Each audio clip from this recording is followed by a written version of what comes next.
We could look at suicide and someone could present some statistics in comparison to things such as cancer and heart disease, death by lethal means. And it's easy for someone to say, well, when you look at those numbers in comparison to the millions of individuals who are dying as a result of this, it's easy for someone to say, well, yeah, this is rare, it doesn't happen often. But then when you get deep down and you take a deeper dive and you disaggregate that data and you break down those statistics, and then all of a sudden I share with you, hey, did you know that individuals and our teenagers between the ages of 10 to 18 or even going up 10 to 25, that this is the second leading cause of death for this group? The tone shifts. The rates of suicide are the highest that they have been, and they continue to rise since 1941, which was World War II. So each suicide death, 75 to 125 people are affected. It's a stigma in our community for anything that has to be with mental health. I think they start having the conversation, education, the awareness that is help, that we can get help, and that is okay. That it's okay to be not okay. And it's something that is difficult to accept sometimes. I live in Cabarrus County. I'm raising my kids in Cabarrus County. They go to Cabarrus County schools. So for me, it is personal because I love living here and I don't want families to feel like that's something that they ever have to go through. It's my community and these are people that I care about. It's really challenging not only for obviously the immediate family, friends, etc., but also from a community standpoint as well.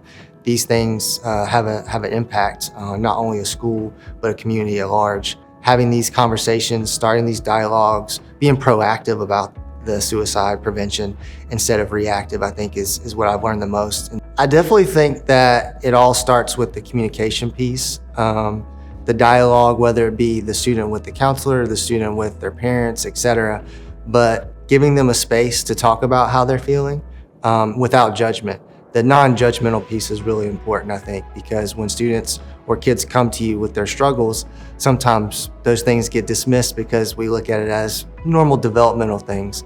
With parents, giving them more access to educating them on how to have those communications and those conversations, because it is a delicate topic.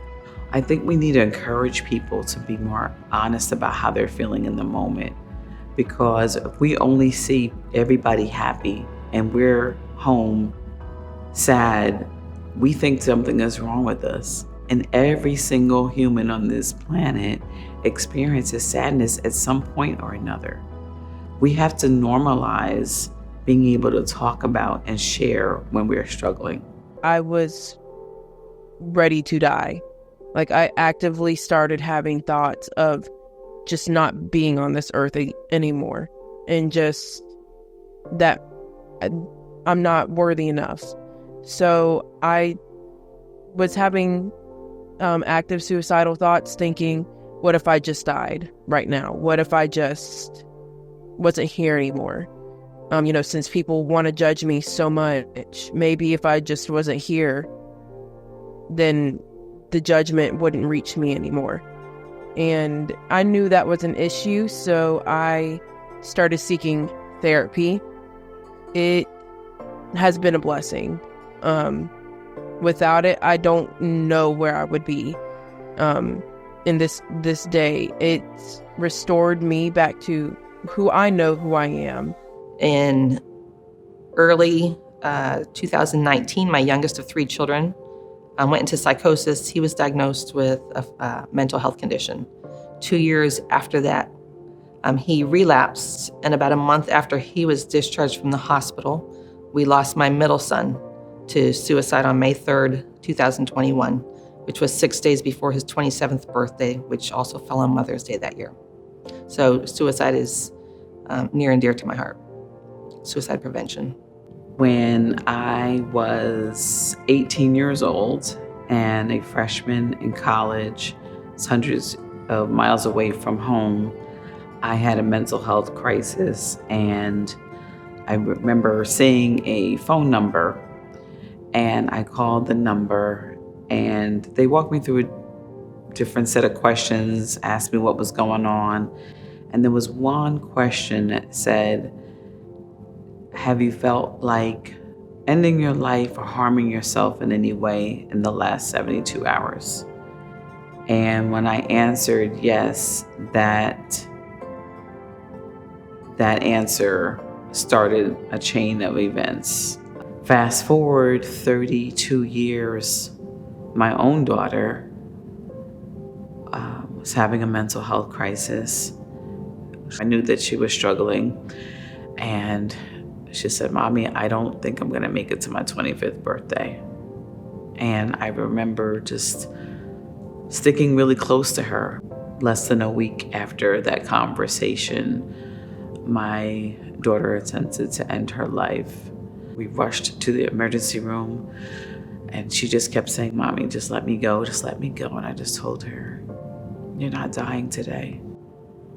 When we see people who are hopeless, who are dealing with unimaginable things, and they truly do not believe that there is a way out, they truly do not believe that there is a safe person to talk to,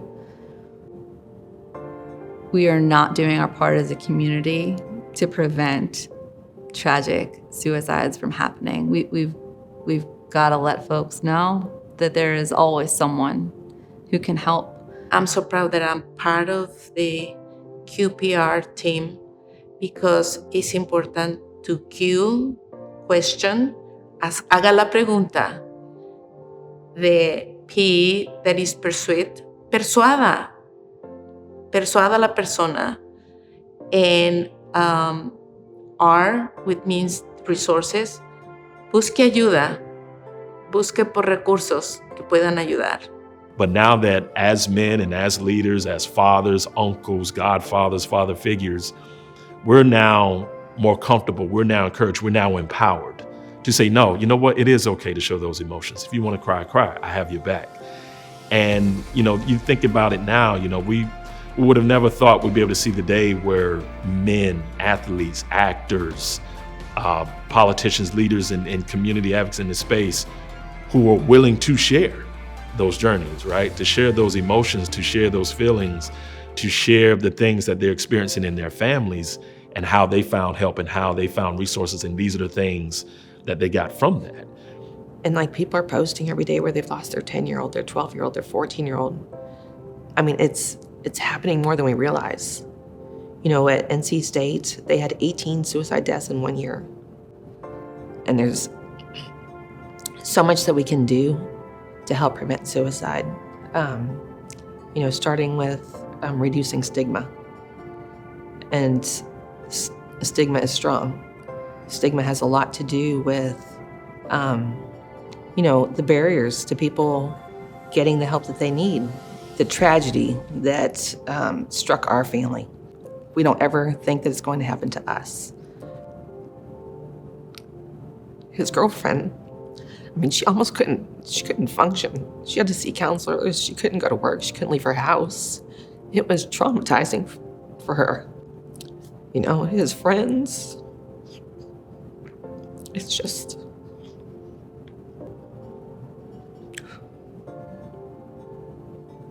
something that people should have to go through. But for an adolescent who believes that they want to die and they take pills from the medicine cabinet, most often they're going to tell someone because they don't want to die. They've taken that fleeting thought, telling somebody their child is now going to the hospital, getting their stomach pumped, and hopefully a referral to therapy to see what's going on. You take that same impulsive thought with a firearm, you can't come back from that. We know that the completion rate is higher in males because they tend to use more violent means, use weapons. So unfortunately, there's a higher completion rate there than in women, even though the attempts with women tend to be higher. We know that 1 in 5 adults will, at some point in a year's time have a mental health crisis. So 988 has made it so that it's an easy 3-digit number for anyone to call who's in a mental health crisis or experiencing or thinking about suicide. That number connects them with individuals who are trained in suicide prevention, mental health experts, and they can also connect those calling the number to local resources. 24/7 support just to talk through is a game changer.